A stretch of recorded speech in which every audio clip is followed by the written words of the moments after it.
Hi, beautiful. We're reading in Course in Miracles, the text, chapter 12, the Holy Spirit's curriculum, section 7, looking within, paragraph 2. Everyone in the world must play his part in its redemption in order to recognize that the world has been redeemed. I'll pause here and say that's a really beautiful concept because we're the redemption. To deem means to assign value, and to redeem means to assign a new value. So each of us gets to look at life with fresh eyes and assign a new value to the people, places, and experiences that we've had. You cannot see the invisible. Yet if you see its effects, you know it must be there. I'll pause and say, like gravity. We don't see gravity, but we're not floating away, so we know it's there. By perceiving what it does, you recognize its being. And by what it does, you learn what it is. You cannot see your strengths, but you gain confidence in their existence as they enable you to act, and the results of your actions you can see. The Holy Spirit is invisible, but you can see the results of his presence, and through them you will learn that he is there. Let's pause here and say, that's just so incredibly beautiful. We will see the results in our life and the way we show up and the way we participate. What he enables you to do is clearly not of this world, for miracles violate every law of reality as this world judges it. Every law of time and space, of magnitude and mass, is transcended, for what the Holy Spirit enables you to do is clearly beyond all of them. Perceiving his results, you will understand where he must be and finally know what he is. You cannot see the Holy Spirit, but you can see his manifestations, and unless you do, you will not realize he is there. Miracles are his witnesses and speak for his presence. What you cannot see becomes real to you only through the witnesses that speak for it. For you can be aware of what you cannot see, and it can become compellingly real to you as its presence becomes manifest through you. Through you. I'm going to pause here and say, I think that's a really potent part of that sentence. Through you. Not out there, through you. Do the Holy Spirit's work, for you share its function. As your function in heaven is creation, so your function on earth is healing. God shares his function with you in heaven, and the Holy Spirit shares his with you on earth. As long as you believe you have other functions, so long you will need correction.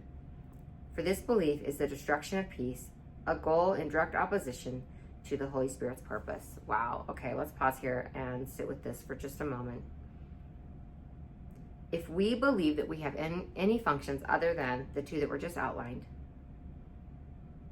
in the 3D or earth school to heal, and in our true nature, heaven, which is also here, because we've been taught that heaven and hell, love and fear, coexist. You're just choosing which one you're aligned with. And your true nature is a creator, made in the image of the Father. So, if you're trying to fulfill any other function than true creation,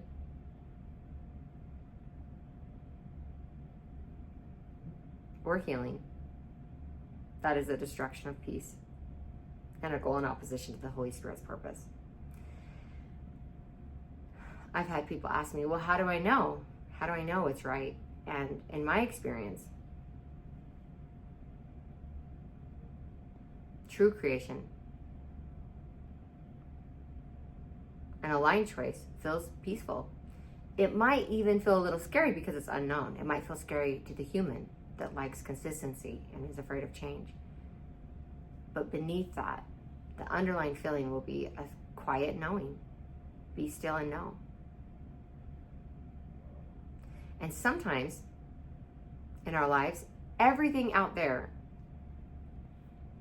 appears to be telling us one thing, but in our heart, we know another. And we follow that heart compass. We let love light our path and joy be our compass. Some people call that a leap of faith, because if there's not direct evidence, it does take some courage to trust your heart anyway. And I once received some beautiful guidance in the form of the following words. It was because I was having a lot of doubt, because I was getting guidance to do something that didn't appear to be the right path based on what the world was telling me. But I knew in my heart I needed to go a different way. And the guidance I got was, your ego will need to see it to believe it. But in truth, you need to believe it to see it.